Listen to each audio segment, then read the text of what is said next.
नमस्कार, मैं सोमू आप सभी का एक बार फिर से स्वागत करता हूं हमारे YouTube channel lab technologist SK पर। तो ये मेरा पहला लेक्चर है और ये छोटा सा मैंने आप लोगों के लिए सेटअप बना रखा है ताकि अब इस चैनल में आपको मैं पैरामेडिकल से रिलेटेड जितने भी लेक्चर्स हैं वो भी प्रोवाइड कर सकूँ। तो हाँ, इस चैनल में अब आपको कुछ मेन सब्जेक्ट्स है पैरामेडिकल में, जैसे कि anatomy and physiology, haematology, biochemistry, microbiology, pathology, ये सारे सब्जेक्ट्स के जो है आपको लेक्चर्स इसमें मिलने वाली है। तो अगर आप हमारे चैनल पर नए हो तो चैनल सब्सक्राइब कर लीजिए और वीडियो लाइक कर दीजिए। तो आज के इस वीडियो में मैं आपको जो है थ्योरी क्लासेस नहीं देने वाला हूँ। सबसे पहले तो हम इस लेक्चर में बात करने वाले हैं वो है कैरियर गाइडेंस। ठीक है, तो कैरियर गाइडेंस ना होना बहुत ही ज़्यादा ज़रूरी है जब आप कोई सा भी कोर्स करते हो। अगर आपको उस कोर्स के बारे में नहीं पता है, आपको कैरियर के बारे में पता नहीं है कि आगे चलकर क्या होगा, आगे चलकर कौन सी जॉब मिलेगी, कितनी सैलरी मिलेगी, तो आपको आगे चलकर जो है दिक्कत आ सकती है। तो इसके बारे में हम बात करेंगे, लेकिन सबसे पहले मैं आप सभी को बता देना चाहता हूँ कि जो सेकंड लेक्चर जो होगी ना, तो सेकंड लेक्चर में हम बात करने वाले हैं सिलेबस के बारे में। ठीक है, तो इस वीडियो में मैं आपको पैरामेडिकल में जितने भी कोर्सेस होते हैं वो सारी जानकारी तो मैं आपको दूंगा ही और कैरियर गाइडेंस भी दूंगा, लेकिन जो सेकंड लेक्चर होगा ना उसमें मैं आपको कुछ सिलेबस बताऊंगा और जो सिलेबस होगी वो एमएलटी की होगी, मेडिकल लैब टेक्नोलॉजिस्ट की। ठीक है, क्योंकि मैं इस चैनल में जो है एमएलटी को ही फोकस करूंगा और एमएलटी की ही जितनी टॉपिक्स है वो सारे कवर करूंगा। और ऐसा नहीं है कि आपका कोई काम नहीं है इसमें। बहुत सारे जो टेक्नीशियन वर्क के जो लोग हैं जो अलग अलग पैरामेडिकल के कोर्स करते हैं, उसमें बहुत सारे जो टॉपिक्स होते हैं वो कॉमन होते हैं, तो इसमें से जो है आप पढ़ाई कर सकते हो। ज़रूरी नहीं है आप ओटी टेक्नीशियन का कोर्स कर रहे हो या फिर रेडियोग्राफर का कर रहे हो तो ये काम नहीं आने वाला है। इसमें भी कुछ वीडियोस ऐसे होंगे जो कि आपके काम आएंगे। तो ये जो जितने भी लेक्चर्स मैं आपको प्रोवाइड करूँगा ना वो सीरीज़ वाइज करूँगा, टॉपिक वाइज करूँगा। जो बेसिक जो चीज़ है उसको पहले बताऊंगा, उसके बाद फिर जो है हायर लेवल में मैं आपको लेकर जाऊंगा ताकि शुरू से लेकर आखिरी तक आपको ये सारी चीज़ें समझ में आए। ठीक है, तो ऐसे हम इसमें जो है पढ़ेंगे। और आज मैं कैरियर गाइडेंस आपको देने वाला था जो कि बहुत ही ज़्यादा ज़रूरी है। इसके पहले मैं आपको अपना परिचय दे देता हूँ। तो मेरा नाम सोमू है और मैं छत्तीसगढ़ से बिलोंग करता हूँ। मेरा 10वीं और 12वीं यानी कि 10th और 12th मेरा जो है केंद्रीय विद्यालय से कंप्लीट हुआ था। उसके बाद फिर मैं पंजाब चले गया था अपनी ग्रेजुएशन करने के लिए। तो ग्रेजुएशन में मेरा जो है बीएससी एमएलटी हुआ है। उसके बाद फिर मैंने पोस्ट ग्रेजुएशन भी किया। पोस्ट ग्रेजुएशन में मैंने जो है एमएससी इन माइक्रोबायोलॉजी किया है। ठीक है, तो मेरा एमएससी कंप्लीट हो चुका है। उसके बाद फिर जो है आप लोगों को मैं अब लेक्चर दे रहा हूँ। ठीक है, तो यहाँ पर कैरियर गाइडेंस में मैं आपको सबसे पहले ये बताना चाहता हूँ कि कोई सा भी कोर्स अगर आप करते हो ना तो आपका पहला मकसद क्या होता है। पहला मकसद आप ये तो नहीं है कि नॉलेज के लिए आप सिर्फ पढ़ते हो। पहला मकसद तो आपका ये होता है कि आपको अच्छी नौकरी मिले इस कोर्स को कंप्लीट करने के बाद और अच्छी सैलरी मिले। तो अगर आप कोई भी चीज़ एक्सपेक्ट कर रहे हो, है ना, कुछ चीज़ एक्सपेक्ट कर रहे हो लेकिन बाद में आपको वो चीज़ नहीं मिलती है तो आप निराश ज़रूर होगे। तो इसलिए आपको जो है ये सारी चीज़ें पता होनी चाहिए कि अगर आप कोई सा भी कोर्स करते हो तो आगे चलकर आपको कैसी नौकरी मिलेगी, किस सेक्टर में मिलेगी, कितनी सैलरी मिलेगी, ये सारी चीज़ें पहले ही आपको पता होना चाहिए। तब जाकर जो है आप कोर्स करते हो और नौकरी आपको मिलती है तो उससे आप सेटिस्फाई होते हो। ठीक है, तो सबसे पहले पैरामेडिकल कोर्स। ठीक है, पैरामेडिकल का कोर्स जो है अभी बहुत ही ज़्यादा ट्रेंडिंग में है क्योंकि सभी के सभी यही कोर्स करना चाहते हैं और यही कोर्स कर रहे हैं। लेकिन बहुत सारी दिक्कतें भी है इसमें, वो सारी चीज़ें मैं आपको बताऊंगा। इसमें जो है ज़्यादातर लोग एमएलटी करना ज़्यादा पसंद करते हैं और ओटी टेक्नीशियन का कोर्स होता है, रेडियोग्राफी का कोर्स होता है। ठीक है, तो ये सारी जो सब्जेक्ट्स है, ये सारे सब्जेक्ट्स ये सारी जो कोर्सेस है ये कोर्सेस करना ज़्यादा पसंद कर रहे हैं लोग। ठीक है, तो एमएलटी की अगर बात करें तो मेडिकल लैब टेक्नोलॉजिस्ट में जो है नॉर्मल आप हॉस्पिटल वगैरह में काम करते हो, है ना, मेडिकल फील्ड में। तो इसमें जो है आपको कुछ टेस्ट वगैरह करने पड़ते हैं, जैसे कि typhoid test, malaria test, corona test वगैरह, ये सारा जो है लैब टेक्नोलॉजिस्ट ही करता है। ठीक है, और अलग अलग डिपार्टमेंट्स होते हैं, अलग अलग डिपार्टमेंट्स में भी जो है अलग अलग काम कर सकते हो आप। जैसे कि सिंपली आपको सिर्फ ब्लड में काम करना है, ब्लड बैंक में काम करना है, तो आप ब्लड से रिलेटेड ही बस काम कर सकते हो। माइक्रोबायोलॉजी में अगर काम करना है तो माइक्रोबायोलॉजी में कर सकते हो। बहुत सारी इसके अंदर भी ब्रांचेस है। जैसे वो ओटी टेक्नीशियन की बात करूँ तो ओटी टेक्नीशियन में अभी थोड़ी वैकेंसीज ज़्यादा आ रही थी अभी हाल फिलहाल में जब मैं देख रहा था। तो ओटी टेक्नीशियन में जो है ऑपरेशन थिएटर टेक्नोलॉजी का ये कोर्स होता है, जिसमें आप जो है जो डॉक्टर्स होते हैं उनकी सहायता करते हैं, जो इंस्ट्रूमेंट्स वगैरह होते हैं उसको मैनेज करते हो, है ना। तो ये सारी चीज़ें जो है आप डॉक्टर्स वगैरह को प्रोवाइड करते हो, तो यही काम होता है इसमें। रेडियोग्राफी की बात करें तो रेडियोग्राफी में एक्सरे टेक्नीशियन जो होता है वो सब काम होता है। एक्सरे वगैरह होता है ना, ये एक्सरे वगैरह एमआरआई वगैरह, ये सीटी स्कैन वगैरह, ये सब जो है रेडियोग्राफर का काम होता है। और बहुत सारे ऐसे कोर्सेस होते हैं, लगभग 280 के करीब जो है पैरामेडिकल के कोर्सेस होते हैं, जो कि अगर आप इंटरनेट में सर्च करते हो तो आपको मिल जाएंगे। लेकिन मेन जो कोर्सेस है ना, जो कि ज़्यादातर लोग करना पसंद करते हैं, वो ये सारी कोर्सेस हैं। लेकिन कुछ अभी दिक्कतें भी चल रही है, वो सारी चीज़ें मैं आपको बताऊंगा, ठीक है। और इसमें हम ये बात करने वाले हैं कि ये सारी जो कोर्सेस है ना, ये सारी कोर्सेस तो आप करोगे, लेकिन इसमें कैसे किया जाए, कितने साल का कोर्स होता है, एलिजिबिलिटी क्या है, ये भी जानना आपको बहुत ज़्यादा ज़रूरी है। तो पहली चीज़ तो ये है कि ये सारे जो कोर्सेस हैं मेडिकल फील्ड के हैं, तो मेडिकल फील्ड के हैं तो आपको मेडिकल से होना ज़्यादा ज़रूरी है। मतलब कि आपका जो 12th है वो बायोलॉजी से होना चाहिए, पहली चीज़ तो 12th आपका बायोलॉजी से होना चाहिए। अब देखो यहाँ पर जो है बहुत सारी धांधली चलती है और बहुत सारी गलत काम चल रही है, तो उससे हटकर अगर आप रहते हो ना तो आपको जीवन में कभी भी कोई दिक्कत नहीं आएगी। 12th बायोलॉजी करके आप कर रहे हो तो ज़्यादा बेटर है, क्योंकि कई लोग जो है आर्ट्स से भी कर रहे हैं। आर्ट्स 12th में आर्ट्स लेकर भी जो है कोर्स किया जा रहा है, जो सर्टिफिकेट कोर्स होता है, जो डिप्लोमा कोर्स होता है ना, वो करके भी जो है कई लोग कर रहे हैं। कई लोग मैथ्स करके भी जो है ये सारी कोर्सेज कर रहे हैं। तो ये जो है ना, ये सही चीज़ नहीं है, क्योंकि जब आप रजिस्ट्रेशन के लिए जाते हो ना तो वहाँ पर आपको रिजेक्ट कर दिया जाता है, क्योंकि ये सारी कोर्सेज तो आप कर लोगे, लेकिन ये सब कोर्सेज करने के बाद तो आपको रजिस्ट्रेशन करना पड़ेगा ना। आपके स्टेट के अंडर में जो भी पैरामेडिकल का काउंसिल होगा, वहाँ पर जाकर आपको जो है रजिस्ट्रेशन भी कराना पड़ता है, ठीक है। वहाँ पर जाकर आपको रजिस्ट्रेशन भी कराना पड़ता है। तो रजिस्ट्रेशन अगर आप करा लेते हो, इससे पता चल जाता है कि आपने सही तरीके से इस कोर्स को किया था, सही जगह से, और कोई भी इसमें फेक वाली चीज़ नहीं है, है ना।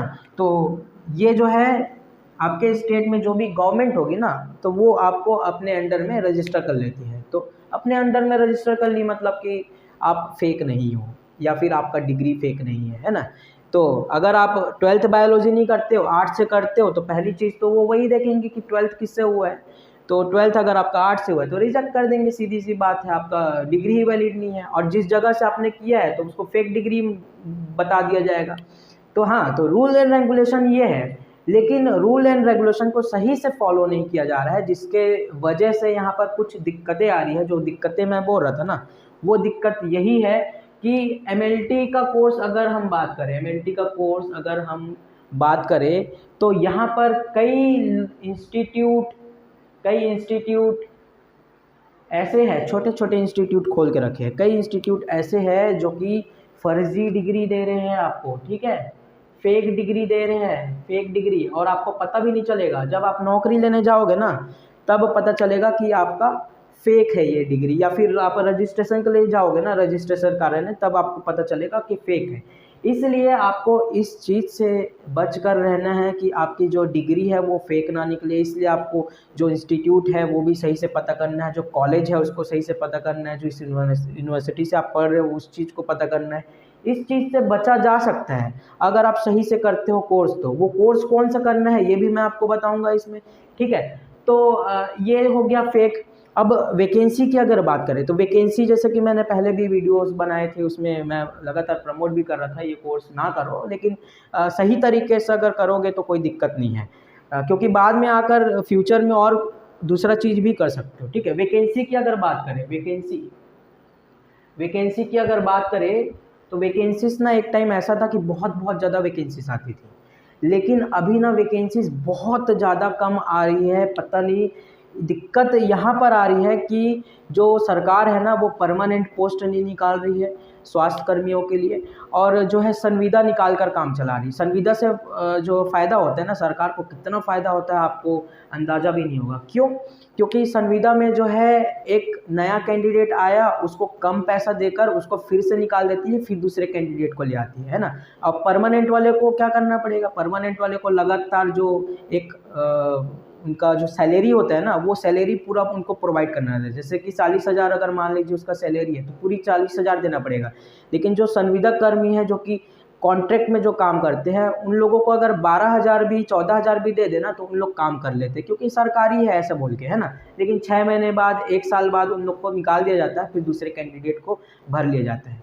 तो एक तो वैकेंसी की बात करूँ तो यहाँ पर जो है परमानेंट पोस्ट तो आती ही नहीं है।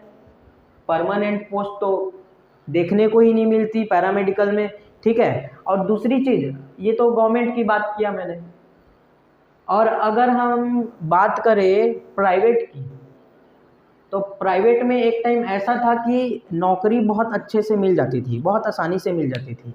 लेकिन अभी ऐसा हाल हो गया है कि नौकरी ही नहीं मिल रही है, बेरोज़गारी बढ़ गई है। क्यों बेरोज़गारी बढ़ गई है?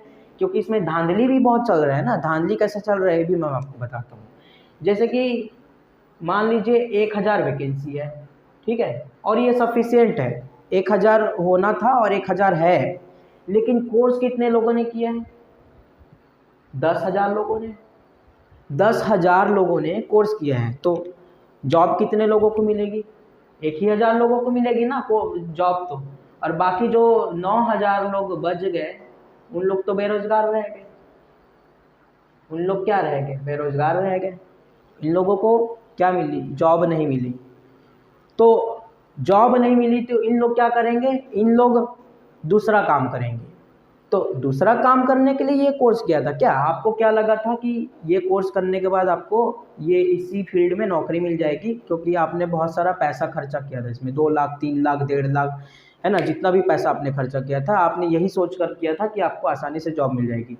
लेकिन आपको जॉब नहीं मिली। क्यों? क्योंकि 10,000 लोगों ने कोर्स कर लिया है और सिर्फ 1,000 वैकेंसी है। उसके बाद लगातार जो है हर साल लगातार लोग कोर्स करते जा रहे हैं, तो लोग भी बढ़ते जा रहे हैं और वैकेंसी उतनी ही आ रही है ना। तो ये वैकेंसी तो सफिशिएंट थी, लेकिन लोगों ने बहुत सारा कोर्स कर लिया ना, क्योंकि रूल एंड रेगुलेशंस नहीं है, ठीक है। रूल एंड रेगुलेशंस नहीं है, इस वजह से इतने लोग यहाँ पर ये कोर्स कर रहे हैं, जिसकी वजह से मार्केट खराब हो रहा है। जैसे कि अगर हम नर्स की बात करें, फार्मासिस्ट की बात करें, ठीक है, नर्स और फार्मासिस्ट की अगर हम बात करें ना, तो नर्स और फार्मेसी नर्सिंग करने के लिए और फार्मेसी करने के लिए प्रॉपर एग्ज़ाम होता है। या तो नीट के थ्रू जाते हैं या फिर नर्सिंग का कोई एक अलग सा एग्ज़ाम होता है। उतनी ही सीट अलॉटमेंट होती है, उतनी सीट में वो लोग जाते हैं, और काबिल जो होते हैं ना, उन्हीं लोगों को ही वो सीट मिलती है। ना कि आर्ट्स वाले जाकर उसमें जो है नर्सिंग कर लेते हैं, आर्ट्स वाले जाकर यहाँ पर फार्मेसी कर लेते हैं। तो यही तो धांधली चल रहा है ना, कि आर्ट्स वाले भी यहाँ पर जो है ये कोर्स कर रहे हैं, और जो है आर्ट्स वाले को नौकरी मिल गई है, और जो बायोलॉजी जिन्होंने अच्छे से पढ़ाई किया था और जिन्होंने कॉलेज में जाकर रेगुलर क्लास लगाकर पढ़ाई किया था, उन लोगों को भी नौकरी नहीं मिल रही है। अब ये फील्ड ऐसा है ना कि इसमें आपको रेगुलर क्लास लगाना ज़रूरी है, तभी आप जो है चीज़ों को सीखोगे और थ्योरी नॉलेज आपको रहेगी। लेकिन अब ऐसा हो गया है कि बहुत सारे ऐसे इंस्टीट्यूट हैं जो कि घर बैठे आपको जो है डिग्री प्रोवाइड कर दे रहे हैं। बस आपको पैसा देना है, वो आपको 2 साल में डिग्री दे देंगे, और वो डिग्री वैलिड भी होती है। पता नहीं, ये धांधली है ना, एक तरीके से धांधली है। टाई अप वगैरह कर रखा है, पैसा खिला देते हैं यूनिवर्सिटीज़ को बहुत ज़्यादा अमाउंट में, और उसके बाद जो है घर बैठे भी उन लोगों को जो डिग्री है वो मिल जा रही है।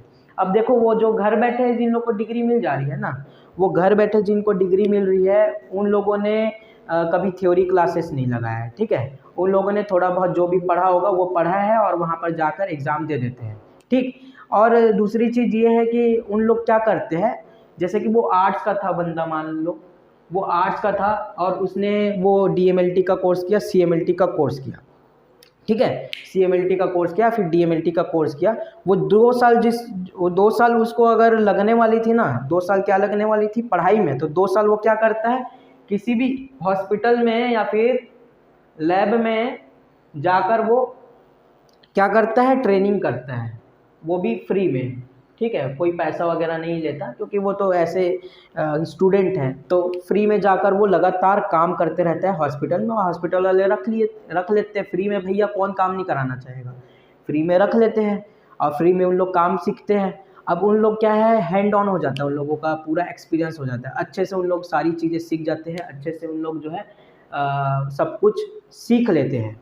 तो अब इन लोग 2 साल का एक्सपीरियंस है, एक तरीके से बोले इन लोगों को सर्टिफिकेट दे भी दिया जाए तो ठीक है, अगर नहीं दिया जाए तो इन लोगों को पता है कि कैसे काम करना है हॉस्पिटल में।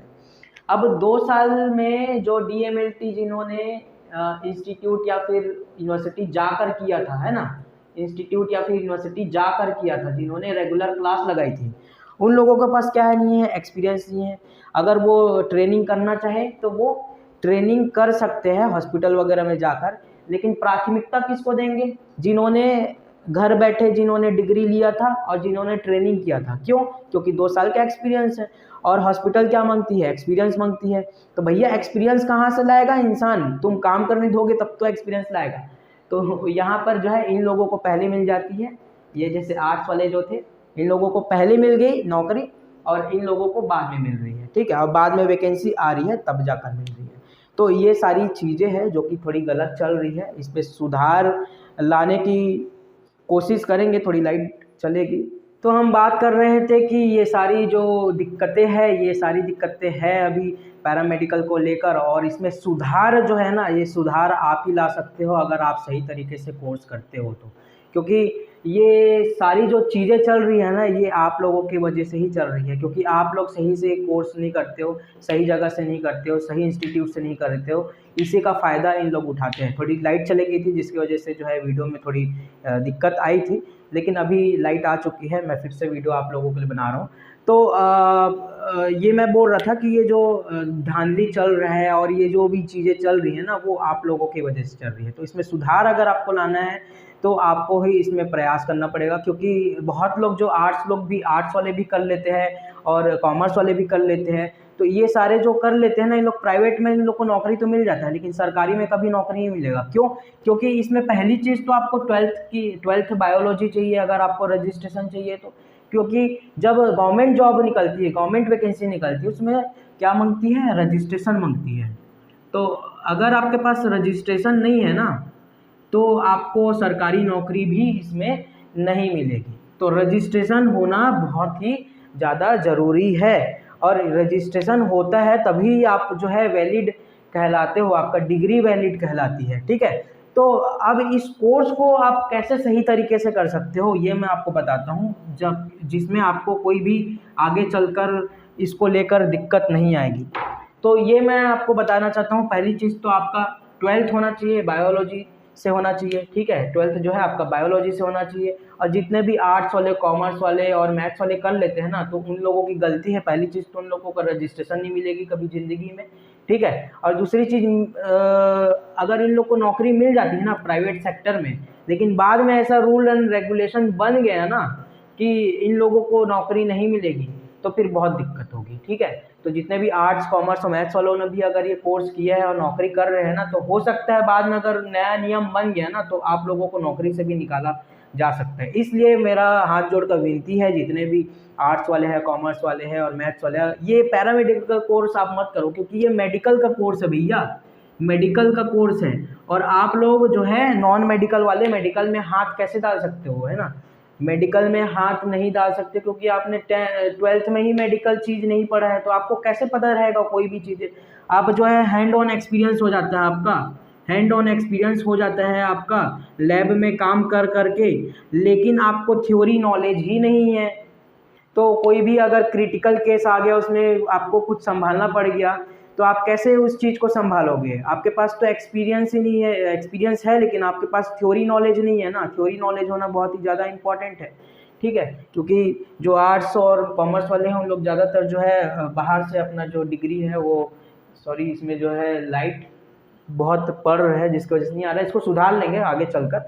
तो जो आर्ट्स और कॉमर्स वाले हैं ना, उन लोग ज़्यादातर घर बैठे डिग्री वगैरह अपना ले लेते हैं और हैंड ऑन एक्सपीरियंस अपना करते रहते हैं अपना लैब में या फिर हॉस्पिटल वगैरह में, तो वो ना करें, ये ज़्यादा बेटर है।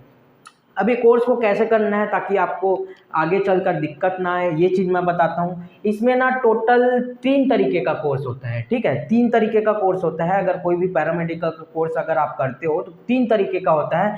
पहला जो कोर्स होता है, 1 मिनट में ये मार्कर लेकर आ जाता हूँ, इसमें कोई दिक्कत आ रही है, ठीक है। तो मैं आपको बता रहा था कि इसमें टोटल 3 तरीके का कोर्स होता है। कोई सा भी कोर्स करो उसमें 3 तरीके का कोर्स होता है। पहला जो होता है वो आपका होता है डिप्लोमा का कोर्स, ठीक है, डिप्लोमा का कोर्स होता है।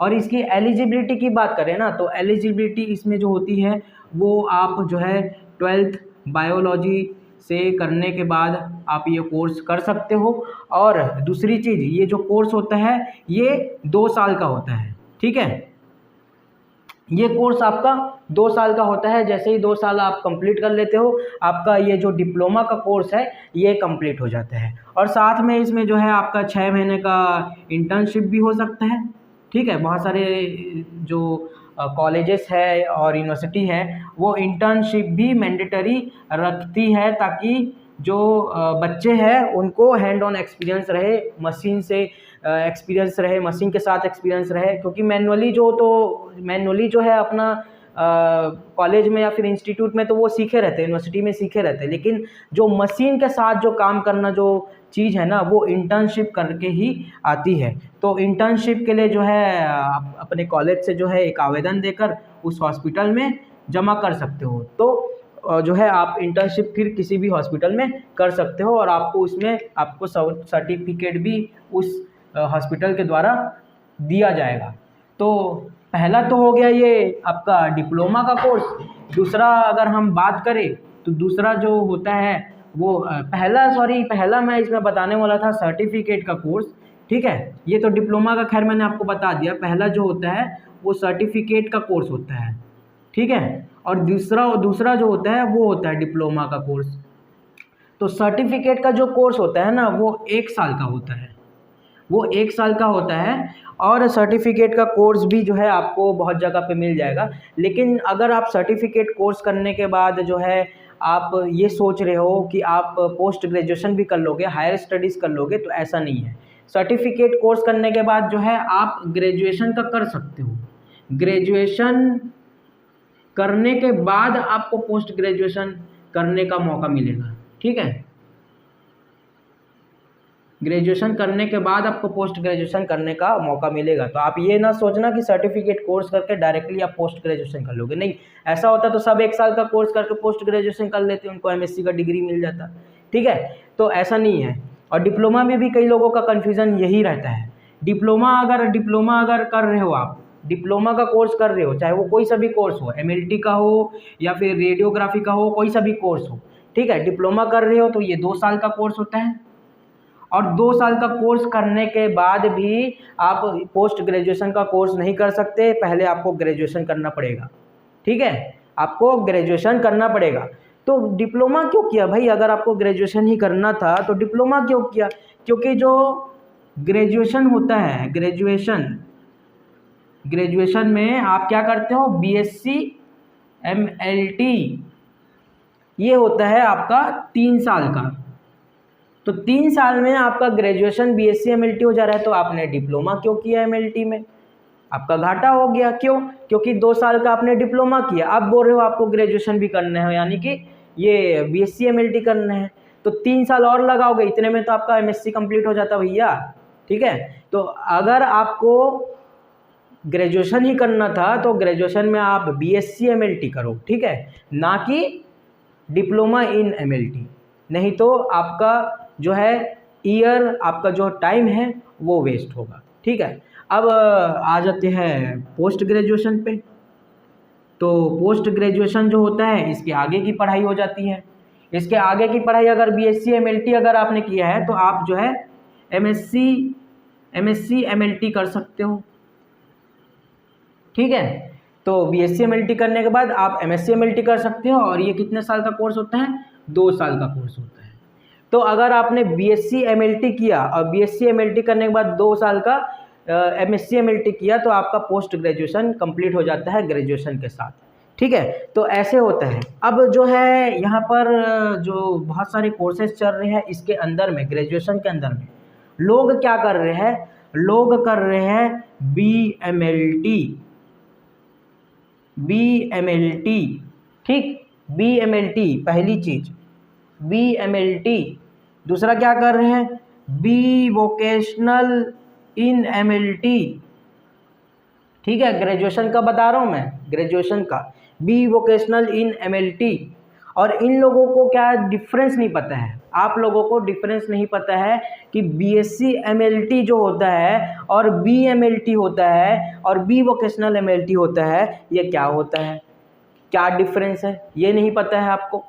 तो जो बीएससी एमएलटी जिन्होंने किया है ना, बीएससी एमएलटी, तो बीएससी एमएलटी वाले जो लोग हैं वो आगे एलिजिबल हो जाते हैं जनरल माइक्रोबायोलॉजी करने के लिए।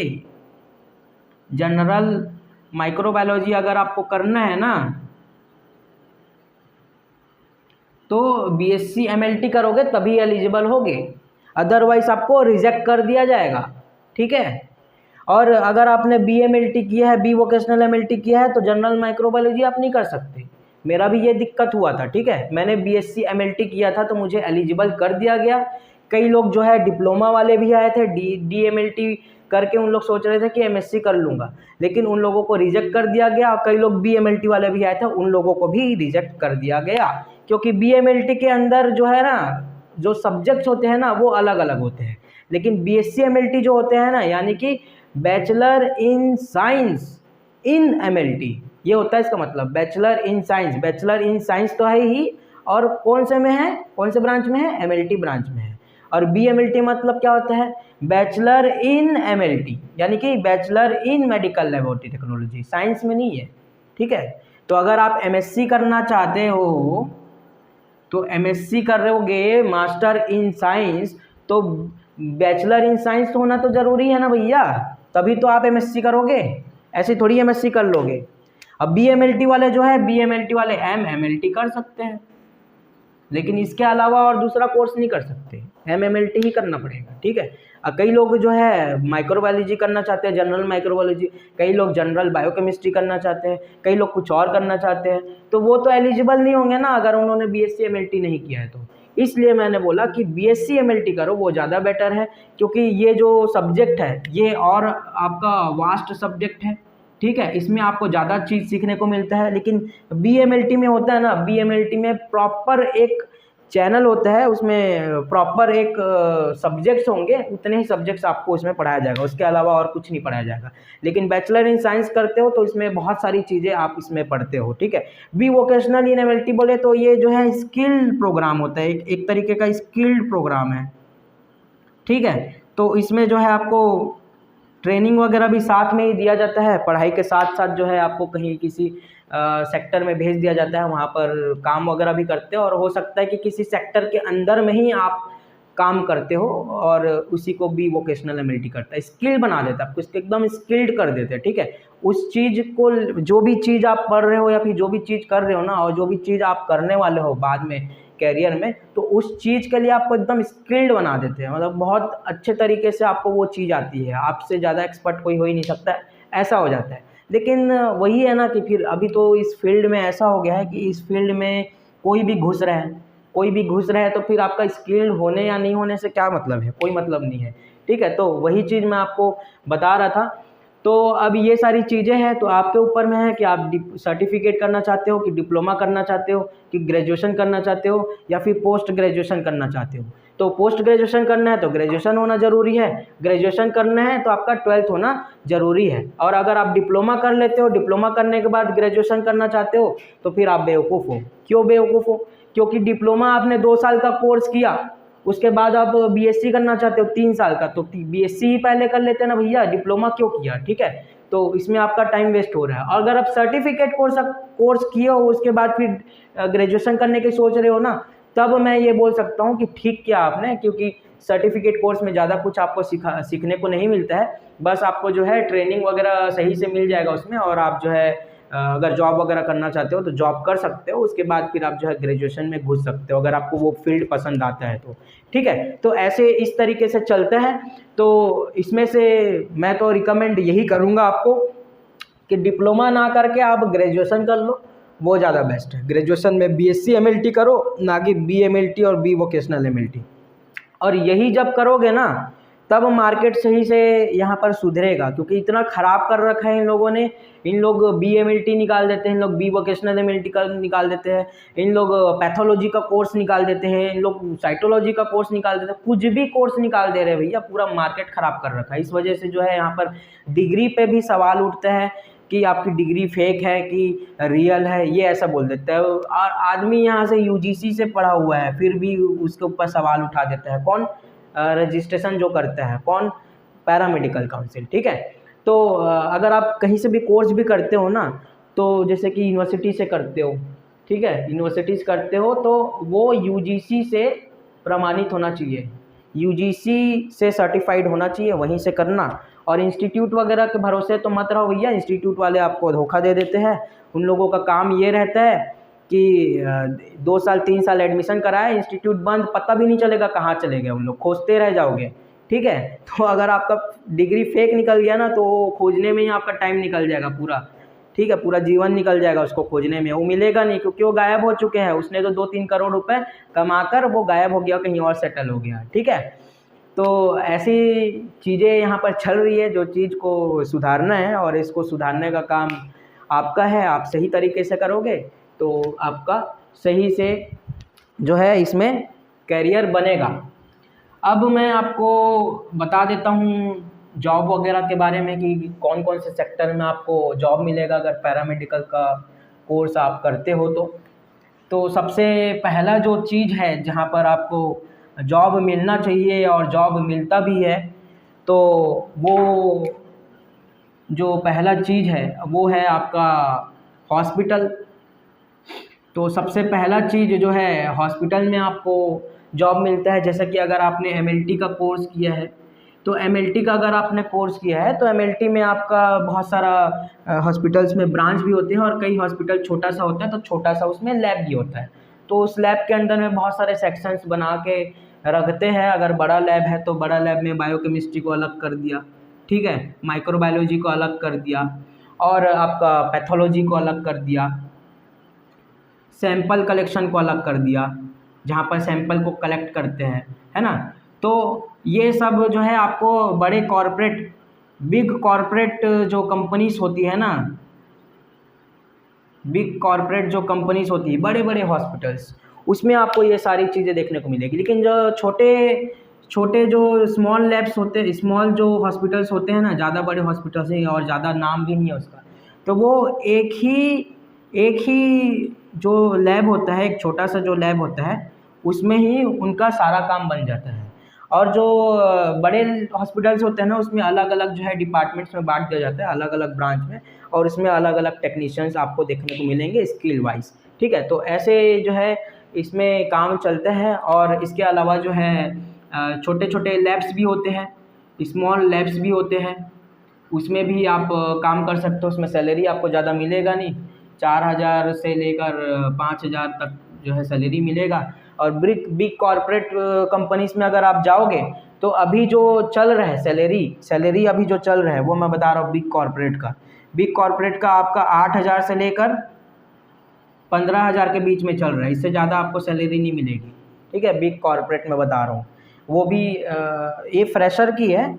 अगर आपके पास एक्सपीरियंस है तो एक्सपीरियंस में आपको लगभग 15,000 से लेकर आपको 20,000 तक मिल सकती है। ठीक है, इससे ज़्यादा नहीं मिलती है। आप ज़्यादा एक्सपेक्ट मत करना कि मुझे 50,000 की सैलरी मिलेगी, बिल्कुल नहीं। अगर आपको विश्वास नहीं होता तो जाकर आप किसी टेक्नीशियन से पूछिए, आपके आसपास में होंगे, आपके आसपास में हॉस्पिटल होगा, उनसे पूछिए जाकर। सबसे बेस्ट जो काम होता है ना, पूछना। कि आप किसी से जाकर पूछिए, जो काम कर रहे हैं उस फील्ड में वो जो काम कर रहे हैं ना, उसको ही पता होगा कि उसको कितनी सैलरी मिल रही है, क्या कंडीशन है उसकी, और वो सेटिस्फाई है कि नहीं अपनी जॉब को लेकर। ठीक है, तो वो सब चीज़ जो है आप किसी से जाकर पूछोगे जो कि उस चीज़ को कर रहा है, तभी वो चीज़ें आपको पता चलेगी। और ज़्यादा एक्सपीरियंस है, जैसे कि 5 साल 10 साल एक्सपीरियंस है, फिर भी आपकी सैलरी ज़्यादा से ज़्यादा 25,000 होगी, उससे ज़्यादा तो सैलरी मुझे नहीं देखने को मिला है। ठीक है, उससे ज़्यादा आपको सैलरी नहीं मिलेगी। अगर आप 50,000 की बात कर रहे हो तो बिल्कुल नहीं, 50,000 सैलरी तक आज तक किसी का नहीं हुआ है। अगर आप जाते हो गवर्नमेंट जॉब में, तो गवर्नमेंट जॉब में अगर परमानेंट जॉब है तो परमानेंट जॉब में आपको मिल सकती है 40-50 तक मिल सकती है, लेकिन परमानेंट जॉब निकलती नहीं है, परमानेंट वैकेंसी निकलती नहीं है। और कभी निकल भी गई परमानेंट वैकेंसी तो 10 साल का एक्सपीरियंस मांगेगा, 10 साल का एक्सपीरियंस।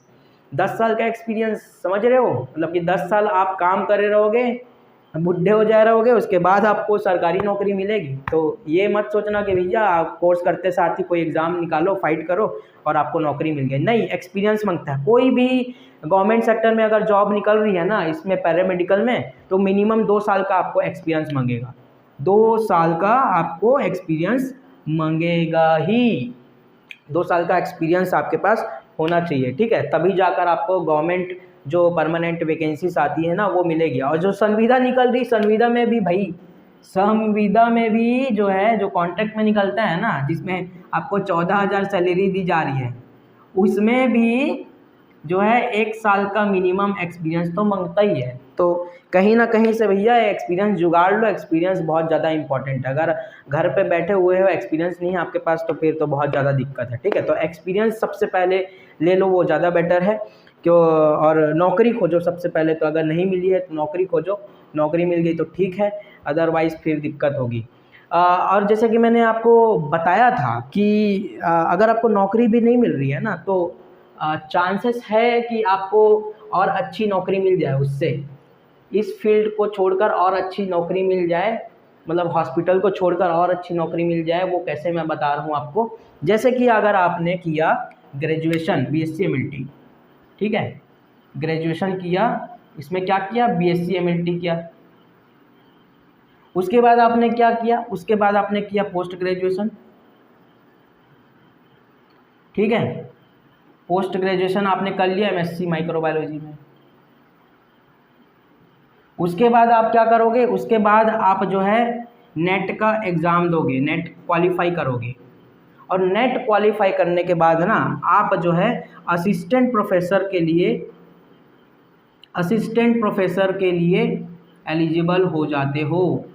किसी भी कॉलेज में आप असिस्टेंट प्रोफेसर बन जाते हो नेट क्वालिफाई करने के बाद। कई कॉलेजेस ऐसे हैं जो कि बिना नेट क्वालिफिकेशन के आपको जो है असिस्टेंट प्रोफेसर का नौकरी दे देते हैं। बहुत ही अच्छा नौकरी है ये असिस्टेंट प्रोफेसर का। जो जितने भी पैरामेडिक्स हैं उनको पढ़ाने हैं, या फिर अगर आपने कुछ और जैसे MSc माइक्रो किया तो MSc माइक्रो में जो है आपको सिंपल जो जनरल माइक्रोबायोलॉजी है या फिर कोई भी माइक्रोबायोलॉजी है उनको पढ़ाने का भी मौका मिलता है। ठीक है, तो ये सारी चीज़ें हैं, है ना। तो ये सारी चीज़ें अगर आप फॉलो करते हो तो आप सही डायरेक्शन पे जा रहे हो, अदरवाइज़ आप तो हो सकता है कि आप सेटिस्फाई नहीं होंगे, या फिर कई लोग ऐसे हो सकते हैं जिनका काम ही था कि बस जॉब ही करना है, घर बैठे डिग्री लाना है, घर बैठे डिग्री मिल गया उन लोग को, और 4,000 5,000 सैलरी में उन लोग बहुत ही ज़्यादा सेटिस्फाई है, क्योंकि उन लोगों को कोई टेंशन नहीं है बाकी आगे चलकर जो कैरियर उनका बनने वाला है। 4-5 हज़ार में क्या होता है भैया, 4-5 हज़ार में कुछ होता है क्या? 4-5 हज़ार में कुछ नहीं हो पाता। ठीक है, अब कैसे चला रहे हो आप लोग ज़िंदगी वो तो आप ही जानो। बाकी अभी जो ज़िंदगी चल रही जिन लोगों की 4,000 5,000 में उन लोग की चल रही है, लेकिन बीवी बच्चे जब आ जाएंगे ना तब प्रेशर बढ़ेगा, और तब आपको खर्चा ज़्यादा होगा, तब आपको पता चलेगा कि कितनी सैलरी थी आपकी वाकई में। आप तो अभी अपना खर्चा उठा ले रहे हो, लेकिन बाकी का खर्चा कैसे उठाओगे। ठीक है तो ये सारी चीज़ें हैं, ये सारी चीज़ों से बचने के लिए जो है आपको ही जागरूक होना पड़ेगा, और आपको ही ये जो है कदम उठाना पड़ेगा, और सही से कोर्स वगैरह करना पड़ेगा।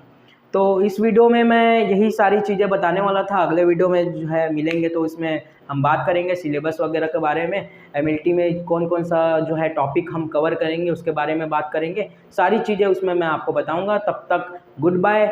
और आप हमारे चैनल पर नए हो तो सब्सक्राइब कर लीजिए और वीडियो को लाइक कर दीजिए। Thank you.